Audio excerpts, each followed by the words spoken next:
something biblical instead of talk about respectable sins. We're going to talk about the book of 1st and 2nd Thessalonians.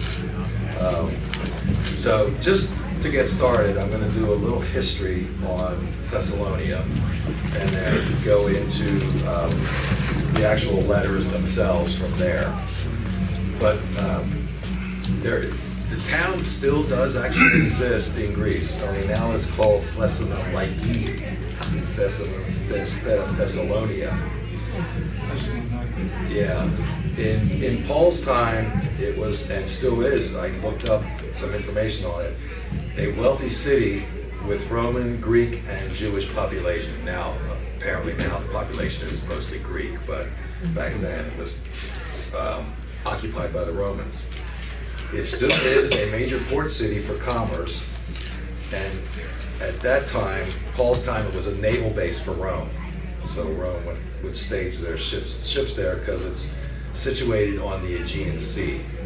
So, which is, if you look at Greece, it's the very top of Greece, and the Aegean Sea goes right in through there. Back in Paul's time, it was a place of many cults with worship of the Greek pantheon, the Roman emperor, along with the Greek gods like Isis and all the other Greek gods that they had going on. Again, it was a city of great wealth. Population was 200,000 back in Paul's day. It's now 300,000. And it was a cosmopolitan city as well as a city of commerce. So that's pretty much the background of this town he was going into. Basically, he was walking into a city that had all kinds of pagan things going on with all these different gods and everything that they were worshiping. As far as the letters themselves, these were probably two of the first letters Paul wrote. They were probably written between 49 and 52 AD. I think the first letter he wrote was actually Philippians, and then these two. There was no specific heresy going on. Paul wasn't going to admonish them for anything. He was encouraging them in this new band of believers. So basically, the topics that he covers in 1 Thessalonians is he commends them for their growth and zeal and faith under fire. Because again, they were being persecuted because of all these different pagan idols and everything that were going on. He addresses the persecution. He addresses the attack and criticism directed at him. And you'll see that in 1 Thessalonians chapter 2. He talks about that. Basically, people were trying to stir up the Thessalonians by saying, well, he's only here to take your money, and that's the only reason he's come here to talk to you. And that was not the case. Indicates the existing of some moral problems, again, because of the pagan heritage. So he addresses that to make sure that they're not slipping back into these pagan worships. He talks about questions about death of loved ones, resurrection and final salvation, and then he rebukes those in 2 Thessalonians who had stopped working to wait for the rapture. So we'll talk about that. And then 2 Thessalonians is response to an attempt to promote a different view about Christ's return. So that's basically what the books are about in a nutshell. The letters have often been viewed as really not being theological in scope, but I don't see that because he does cover a bunch of different topics while he's encouraging them. A lot of people want to say that 1st and 2nd Thessalonians is basically just books about end times, but that's not the case. Yes, he does talk about that, but he does cover a bunch of other things. So he does talk about issues of faith and moral doctrine, Christian growth, prophecy, and as well as covering then about the end times and the rapture. So that's basically an overview of what the books are about. So now we'll actually start to get into them themselves. The original journeys, if somebody could look up these verses, Acts 16, 9 to 10 and 17, 1 to 9. This is where the original journey started. was basically during his second journey, and on this one he was with Silas.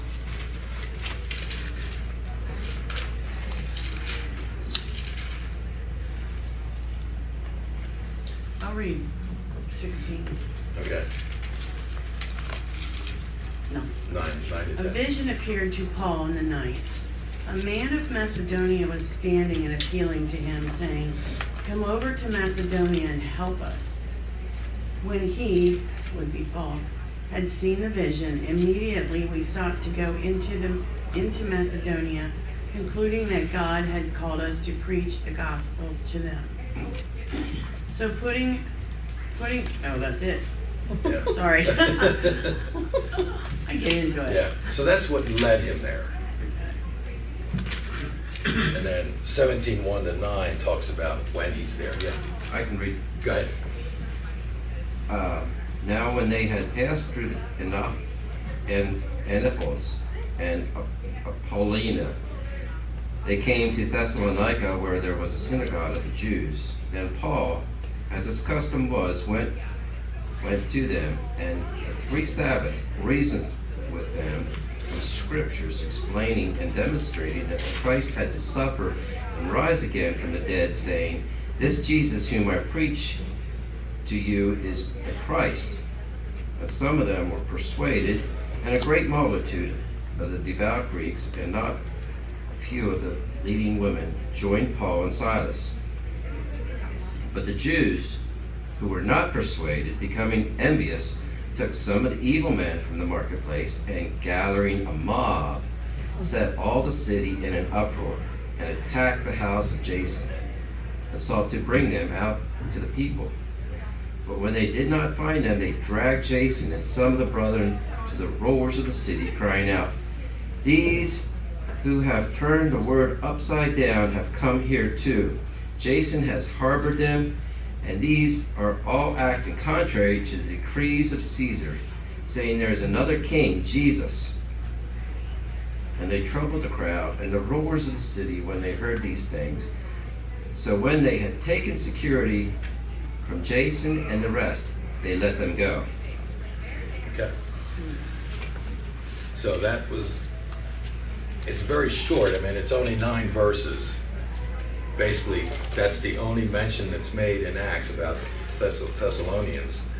And it creates some issues. There's a lot of speculation because of the verse that says he taught them for 3 Sabbaths. Some people have looked at that and said, well, that means he was only there 3 weeks. Not necessarily. If he taught a lot, if he taught them what he taught them in 3 weeks, he taught a lot. It doesn't say 3 straight Sabbaths. It says 3 Sabbaths. Well, 3 Sabbaths could have been over a period of months, for all we know. But he had to have spent a lot of time there because he taught them a lot in that period of time. But then he did leave in the end because of the persecution from the Jews.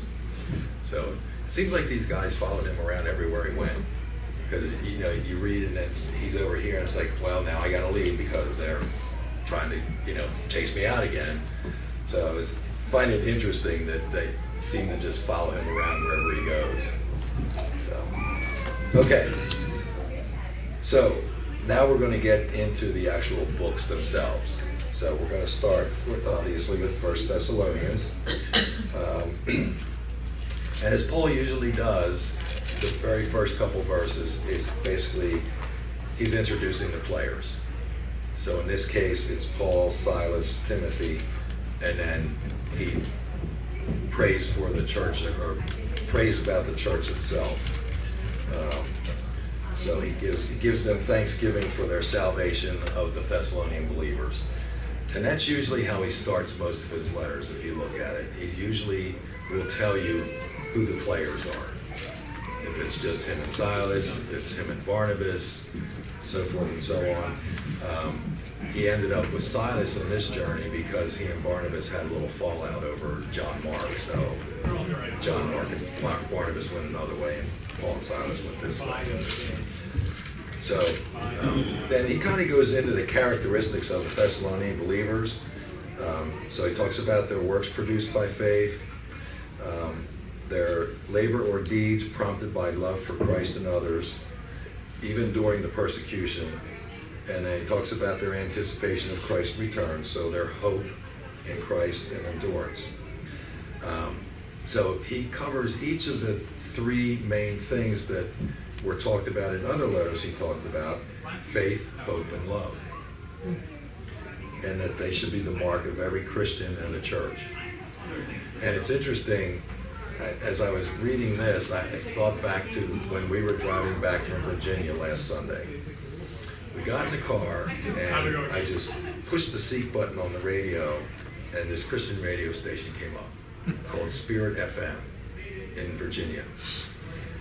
And one of the songs they played as we were driving home, the main chorus of the song was, "Faith, hope, love, these things still remain." And that was the focus of their song. And as I was reading this, I thought, wow, that, how that all tied together. But then it made me think about, so as Christians, what is our level of faith, hope, and love towards each other and towards the world? Are we showing that? I think we try. It's not something I thought about until I heard that song, and then I read this again. It's like, okay, yeah, that kind of makes me think about that. When I'm around unbelievers, what am I showing them? So, yeah, something to think about as we go forward on how to deal with that. And not, again, like I said, not just unbelievers, but also believers. Because sometimes sometimes a believer's in a spot where they really need that faith, hope, and love from their fellow churchgoers, their fellow Christians. And Dave is an example. Yeah. So, okay. So that was the first couple verses of Thessalonians that he covered. And, again, I think he covered a lot in there when he talked about faith, hope, and love, because he does use that a lot in a lot of his other letters. But then he jumps into a whole different section, and he talks to them about election, which I thought was a really weird switch over from what he talked about in the beginning. I have a couple verses if people would look them up, and I'm going to use two out of the Old Testament that goes back. One's Deuteronomy 7:6-7, and the other one is Isaiah 44:1-2. And I wanted to use those because the other verses are all in the New Testament, and there's a lot of things in the New Testament that talk about election. And I wanted to get the Old Testament ones. What, 6 and 7? Yeah, Deuteronomy, yep. For you are a holy people to the Lord your God. The Lord your God has chosen you to be a people for his personal possession out of all the peoples who are on the face of the earth.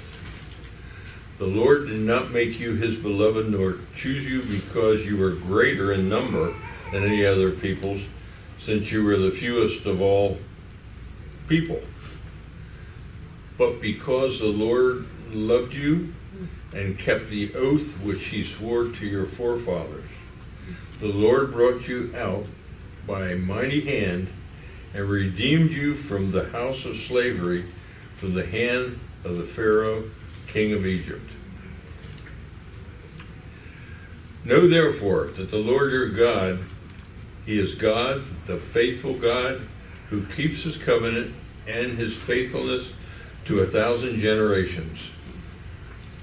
For those who love him and keep his commandments, but he repays those who hate him to their faces to eliminate them. He will not hesitate toward him who hates him. He will repay him to his face. Therefore, you shall keep the commandment, the statutes, and the judgments which I am commanding you today to do them.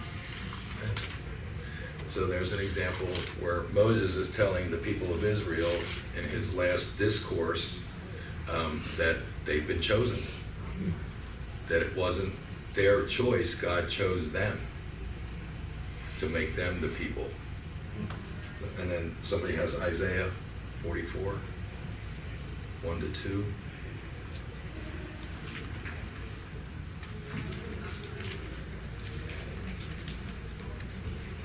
I can read it. Go ahead.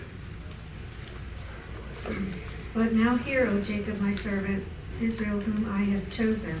Thus says the Lord who made you, who formed you from the womb, and will help you. Fear not, O Jacob, my servant, Jeshurun, whom I have chosen. Okay. So again, now Isaiah is talking about Israel being chosen. But now we move forward to this letter, and Paul is basically telling the Thessalonian believers that they have been chosen, that they are now the elect, and that God has chosen them.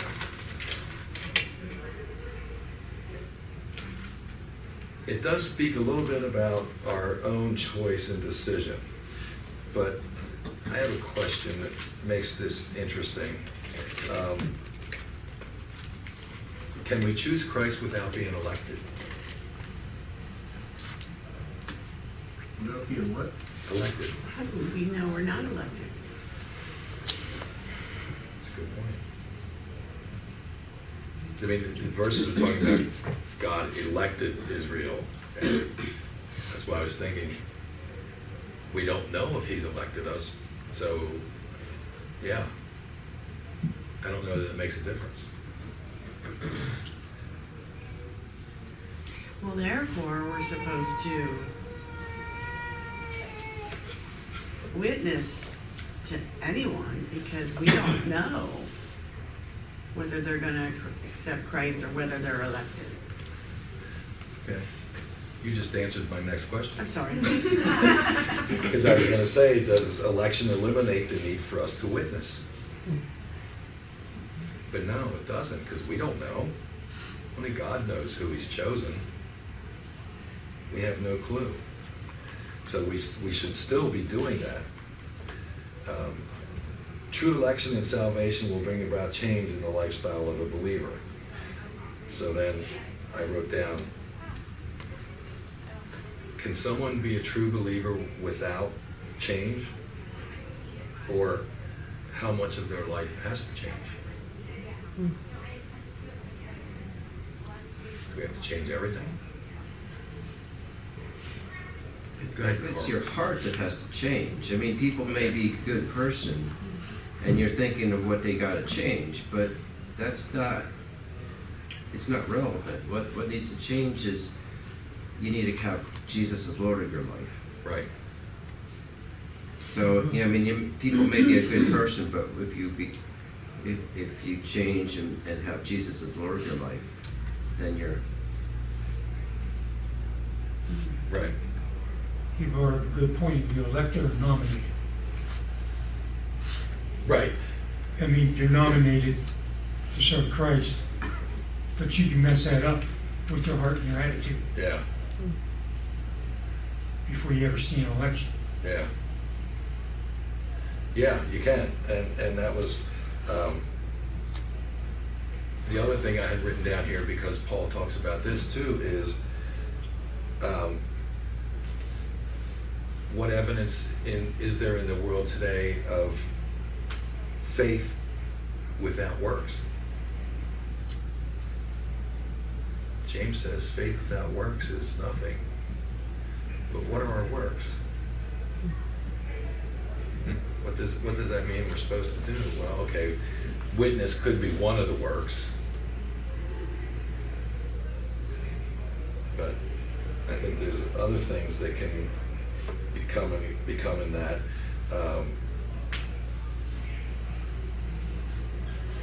Serving others. And sometimes I think, though, even works could just be what I was talking about earlier. What do we present to the public when we're in public? Are we presenting Christ, or are we presenting ourselves? I think there's a difference there. If we're presenting Christ, then we're going back to the first couple verses, and we're doing faith, hope, and love.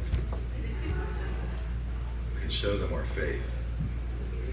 And a lot of times you can show your faith through the love you show to another person, or just the kindness you show to them. I work at the Masonic Village Farm Market, and at least one day a week I work at the cash register. You know, when you work there and you got people all over the place, it would be so easy to be a grump and just miserable. But I try and show them kindness, get them involved in some conversation sometimes if they look like they want to, because you know, some of the people that live there probably are lonely, so it's always good to at least acknowledge them and maybe talk a little bit to them. Those are ways that, to me, that's works. That's showing your faith through works. But other people, I'm sure, have other gifts that they can show their faith through works through that. But it's one of the things that James talks about, Paul talks about it here. He talks about them becoming an example to all Christians in Greece. So their example was their willingness to speak to non-Christians. So there again, they're witnessing. They turned from their idols, and they were living with a kingdom mindset. They know they're not of this world. And I think sometimes because of the world we live in, we kind of lose sight of that sometimes.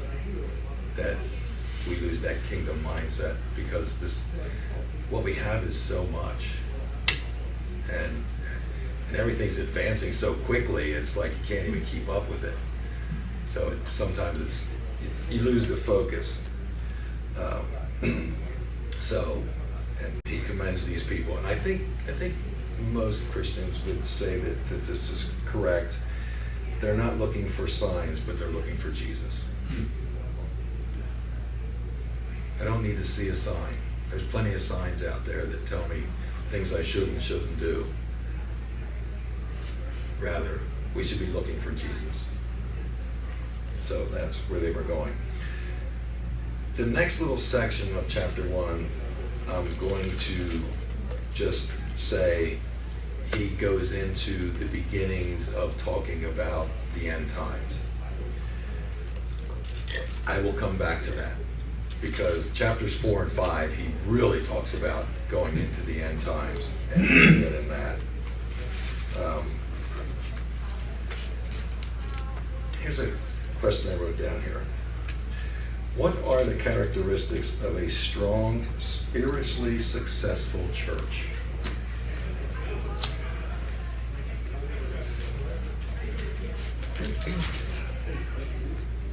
What's that? That's a good question. I was looking for some answers.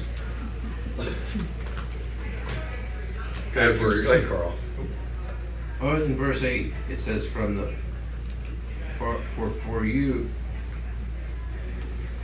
from you the word of the Lord has sounded forth. So I think a strong church might be one that you hear the teachings from the Bible, from the people that are even attending, like it just goes forth. It reaches out beyond the church. Okay. Goes outside the walls. Yeah. Yeah. Go ahead, Gary. Did you mean admiration of a person in general, or admiration of somebody who's a preacher?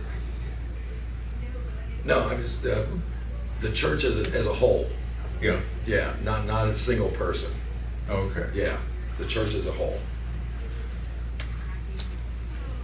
But it's, to go along with Carl, it's like Tim spoke this morning, speak truth. Don't paint a pie in the sky to others. Speak truth. It's not always going to be a smooth road. So the love that you show your neighbors or your strangers goes a long way. So that is part of a strong church body, Right. Okay. serving. Yeah. It makes sense. But again, like Carl said, it's, you take what's in here, but you take it out there. I'm sure, I've known people that they'll come in, sit down, take everything in, leave, but it all stays here. Nothing ever left with them. Right. And that's what Paul is commending these folks for, is that they're hearing what he's saying, they're taking it in, they're believing, but they're not leaving it there. They're taking it out, and they're talking to other people. Ray, I think one of the toughest things is balance. Okay. As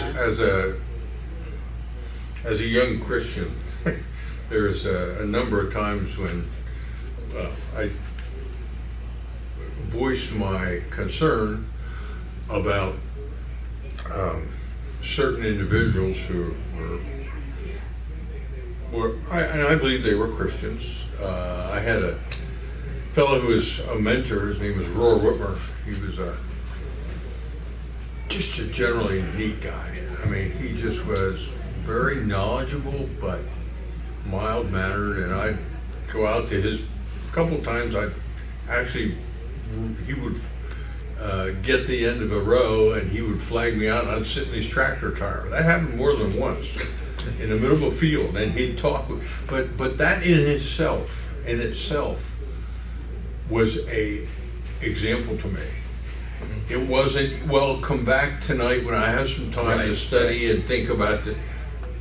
He was able to stop what he was doing and listen to this young whippersnapper that had these goofy questions in the middle of his field and take time to listen to me.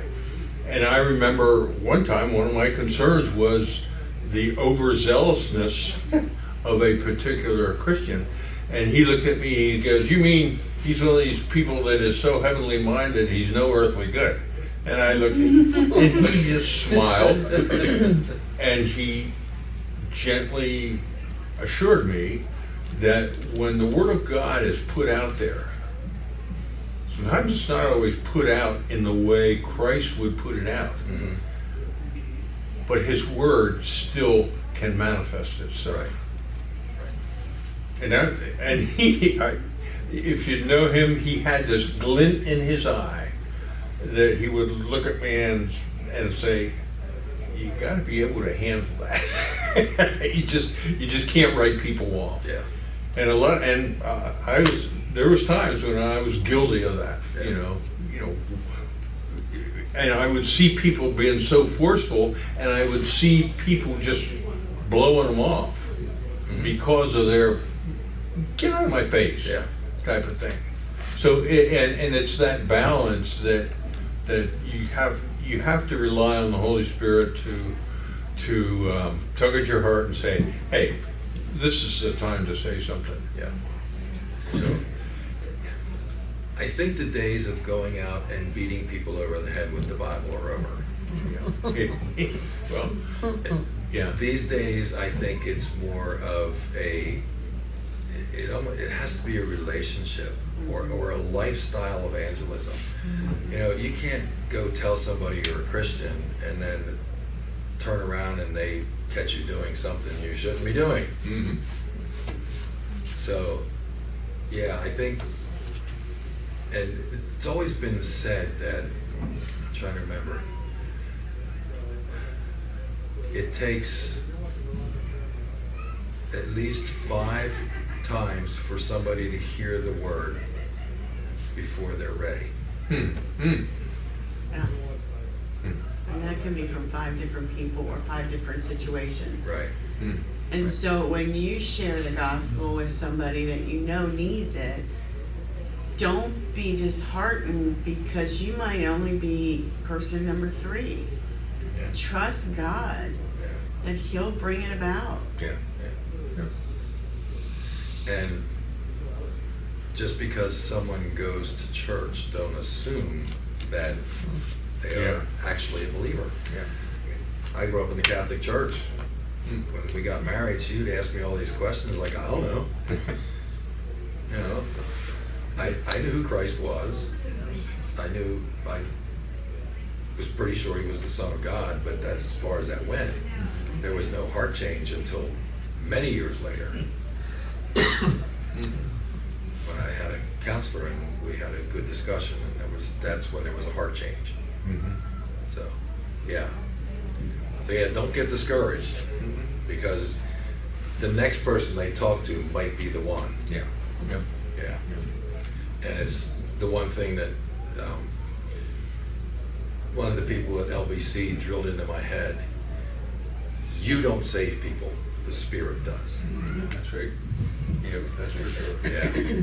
So yeah, sometimes that throws people for a loop. That they think, well, it doesn't matter. It's not your job. It's God's timing. That's right. That's right. And if that person has been elected, the timing's going to come. C.S. Lewis, the Screw Tape Letters, is what riddled all through that is the fact that if God can use spiritual things to take your focus off of Christ and what He's doing, Yeah. He's happy. Oh yeah. Yeah. Satan he don't want to kill you. He just wants to take the focus away. That's it. That's all he needs. Yeah. Yeah. And it even happens in your witness. If He can get your focus on your accomplishment rather than letting the Holy Spirit do what the Holy Spirit does. Yeah. Yeah. Yeah. He doesn't need you to go out and kill people or do rape or sell drugs or whatever. He just needs your focus to go from here to here, and it doesn't even have to be that far. Yeah. Yeah. Yep. And Paul will talk about that a little bit later in Thessalonians because of the huge pagan influence that was in that city.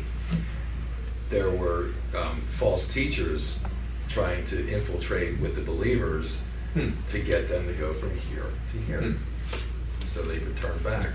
Yeah. Yeah. Yep. Yeah. It's interesting the things that we think about that seem so complicated really aren't. Satan's not real complicated. He just needs you to move a little bit. God's not real complicated. He just needs you to love Him and live for Him. Yep. So Obedience. yeah. Trust. Yep, trust. And it's yeah. Okay, so we'll get into chapter 2 a little bit here. And this is where Paul's talking about his ministry to the Thessalonians. Because apparently the Jews were trying to stir up the Thessalonian believers to tell them that the only reason Paul and Silas were there was to take their money. Which is interesting because they had a tent making ministry, so they really were earning their own money. But so again, a good portion of this is Paul is defending their ministry because it came under attack, especially after he was chased away from Thessalonica. The believers became under more attack even then. He said he was a steward of the gospel. He did not view his visit ministry to them a failure. He went in spite of previous persecution, and the strength and courage came from God. So his message was from God, not from man. And that was one of the things he always used to emphasize, is he did not want human praise for this. He didn't, it was all from God. And then because he said he was a steward is somebody who owns nothing. It all belongs to his master. So in this time, the slave would have been the steward to the master. The slave really owned nothing. It was all to the master. So in Paul's case, he's saying he really owns nothing. It all belongs to Christ. So, and again, I think we've talked about that before with money. God really doesn't need our money, but we give it to him anyway because we're giving back to him.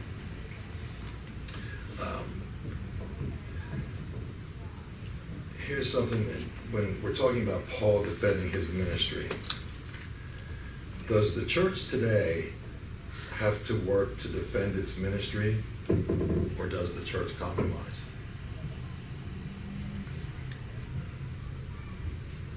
Give us an example. Well, the church comes under attack frequently from different areas. If you listen to some people who are certainly not believers, and they come after the church because they don't believe. So they want to try and tear down the church's ministry. So, and it especially will happen, and we talked about this before, if some church leader falls.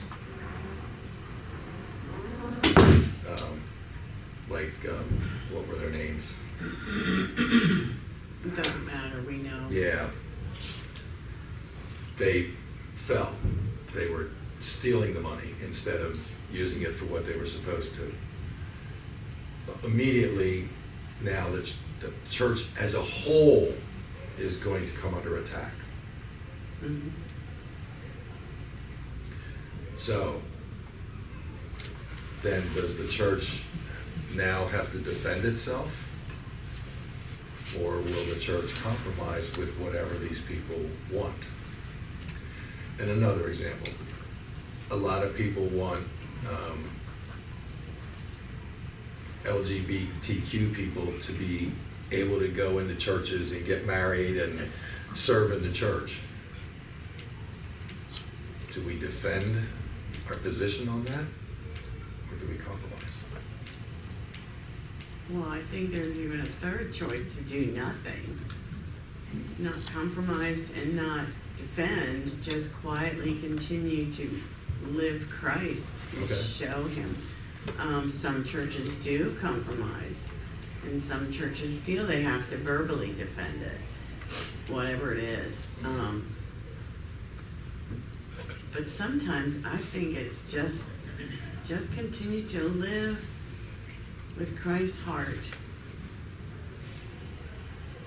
I don't always need to defend myself Okay. or my beliefs. There's a time to speak up and a time to be silent. Right. Okay, yeah. Mhm. Yeah. And a lot of times, when the attack comes, most of the time, it's probably a time to be silent first. Find out the facts. Find out the facts.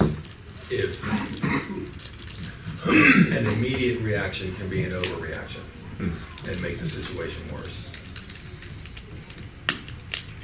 And I think that's what he's commending these people on, is that they're not overreacting to this persecution, but instead they're following Christ and they're following the heart of Christ and trying to bring these people into Christians instead of letting themselves be dragged back into the other pagan topics and things that they were doing.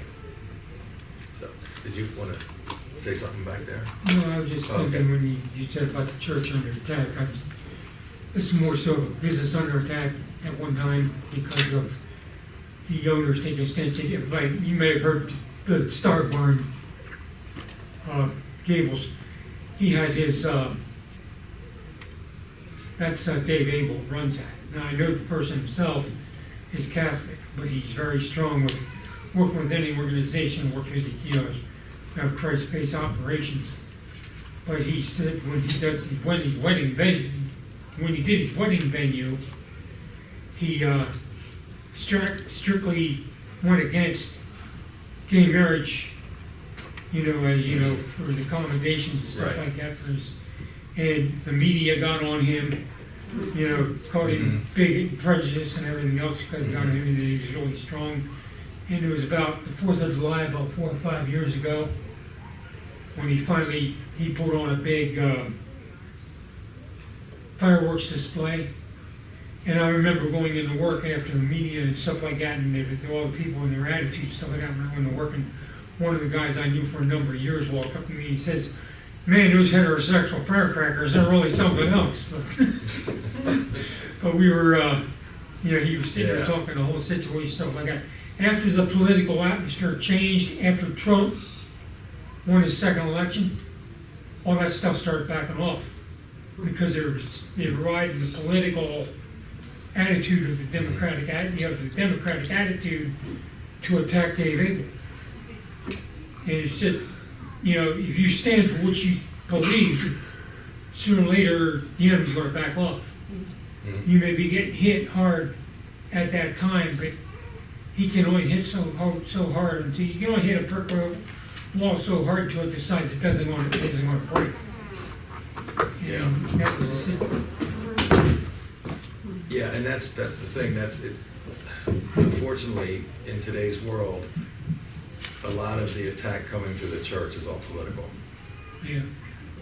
It's all based on what this group over here believes and what this group over here believes, and these two groups don't agree with what the church believes, so now we're going to try and infiltrate you and attack you because you don't want to go along with you don't want to go with the flow, basically.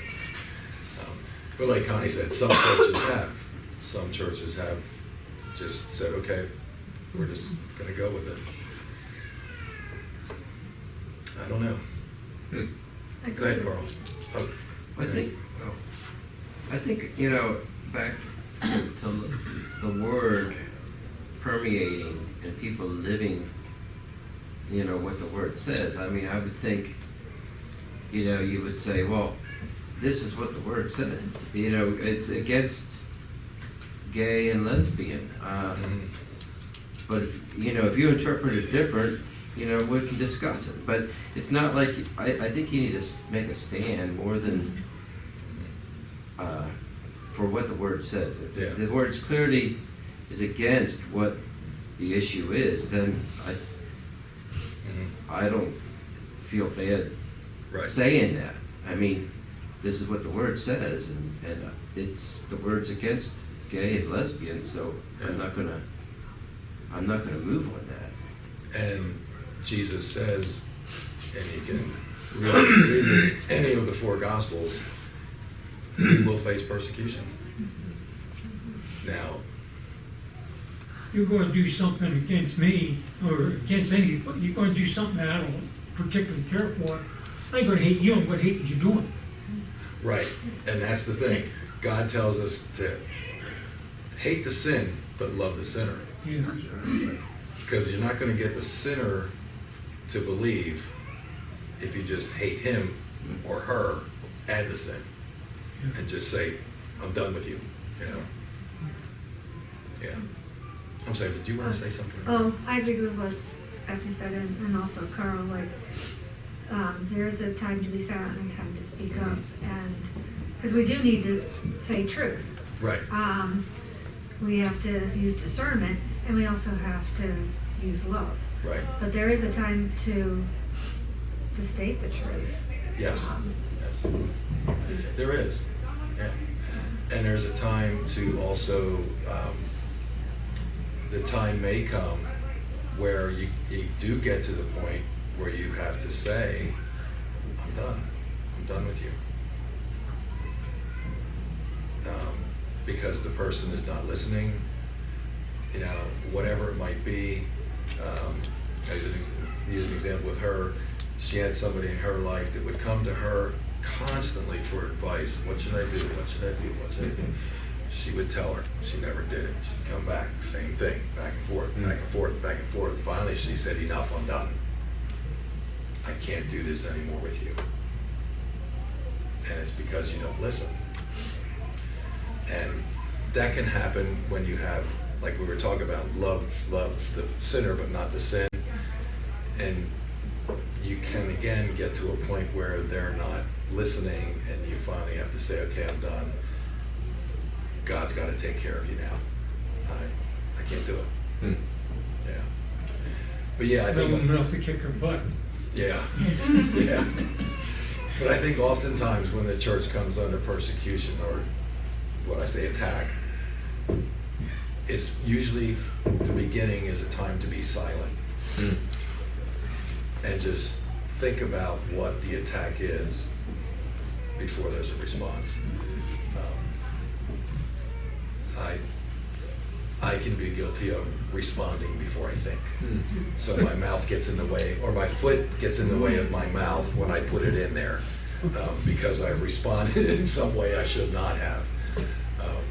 So yeah. Because sometimes we let our pride and our anger get the best of us. Oh yeah. It may be, what we want to say may be justified, but we need to go to Christ first and find out how Right. He wants us to present it. Right. I'm guilty of that. I let my pride get in the way a lot. Well, And I'm working on it. often we don't have all the facts of what Exactly. God would want us to know. Right. I got a this is not me, Matthew Henry. The gospel of Christ is designed for mortifying corrupt affections, and that men may be brought under the power of faith. This is the great motive to sincerity, to consider that God not only sees all we do, but knows our thoughts afar off and searches the heart. And it is from this God who trieth our hearts that we must receive our reward. The evidence of the apostle's sincerity were that he avoided flattery and covetousness and avoided ambition and vainglory. To me, that's a mouthful. Oh yeah. Yeah. The apostles weren't out for glory. Yeah, For that's themselves. it. That's it. They were taking everything and pushing it up. And people see that. Yeah. Yeah. Yeah. Yeah. But and this always boggles my mind when I think about it. God already knows what I'm going to do tomorrow, and I haven't even got there yet. Yeah. Well, And what? And not only what you're going to do, but your motive for doing it. Exactly. That's the scary part. I know. I know. So now it makes me think: Am I gonna put my foot in my mouth again tomorrow? I don't know, but He knows. Yeah. So yeah, it is a scary thought, but that's the thing. It's like when we're working with people or whatever it might be, we're outside the church walls. Whatever we do, we should be doing it like the apostles, and it gets pushed upwards. Yeah. We get nothing out of the glory out of it now. We push it all upwards. Because our reward's going to come later. And sometimes that's hard to accept, especially this day and age where everything's, instant gratification. we want that reward now, Yeah. but it's not ours yet. So we haven't gotten there. My wife always thinks I got an ulterior motive for everything. That's what bothers me. God knows I got an ulterior motive for everything. That's Yeah. scary. Yeah. That is scary. You didn't think about it, that He already knows. But the awesome part of it is that Christ died 2,000 years ago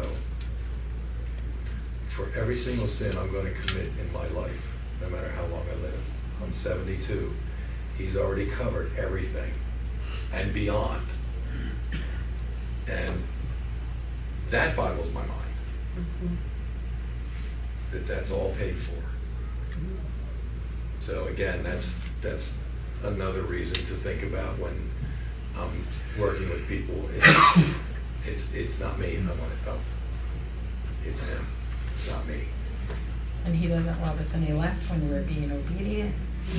No, we're not, Exactly. disobedient. Yeah. And that's what I have to remember. And that's Sometimes even a bigger one. Yeah, I mean, he already knows I'm an idiot and he still loves me. exactly. You know, so yeah. True. Yeah. I'm thinking of myself, not you. Very qualified. Okay. All right, well, I think we're going to stop there now. We'll pick it up again. We'll finish chapter 2 and jump into 3 on the 19th. Now, I do want to say one thing, though, before we go. When we get into where Paul starts talking about the end times, there's some very different schools of thought. So something, if you want to just, I'm not expecting any reports or anything, but if you want to look things up, there are there's 4 different thought patterns on the rapture. Pre-tribulation, mid-tribulation, post-tribulation, and the 4th is no rapture at all. So, for your own embellishment, if you would like to look those things up on the internet, you'll find a lot of information, a lot of Bible verses, and it's interesting, you'll find that all 3, pre, mid, trib, seem to use the same verses. And I look at that and think, well, that can't be, because you're not agreeing with each other. So it's an interesting thing. We will talk about it when we get there in chapter 4. But it is interesting, and then especially the one where there's a school of thought that says there is no rapture. You're just going to go through everything, including the last battle at Armageddon. So, yeah. So it's an interesting little thing to look up. But yeah, you'll find they all 3 use similar verses, which makes me think. I'm not sure they know what they're looking at, because you can't use them all the same. So, all right, guys. Well, next week you'll have Logan and Naphtali Jones, and Gary still doesn't know who they are. So Gerald might yeah, know something this week, so Yeah. just check your email. he does. He Check your email. Yeah, he emailed. I forget what he said. Like you, I get the feeling they're missionaries. So Yeah, they're too. Yeah, They I- sound Familiar. Yeah. Okay, Bill. I had a card I picked up. They were here. Okay. She is, So too. Well, have they Yeah. the been? name. The name rings a does bell sound with me. familiar. Okay. Naphtali. Okay. Yeah. Yeah, that's not a normal. Yeah. That's, Yeah, Yeah. and I have a postcard or something that Okay. they handed out or had. Okay. Oh, I good. Yeah, think the ones okay. that Okay. are focusing on the college kids, No, that's on the beards. Yeah. Yeah, Yeah. that's Angie. And they're not the ones in Mexico either. No, that's the fries. No, Yeah. Right. I don't think they're the Doing an ones in internship or Thailand something. either. No. Yeah, I think they're younger, but. Yeah. No idea. Okay. We'll find out. You'll find out. Yeah. Steve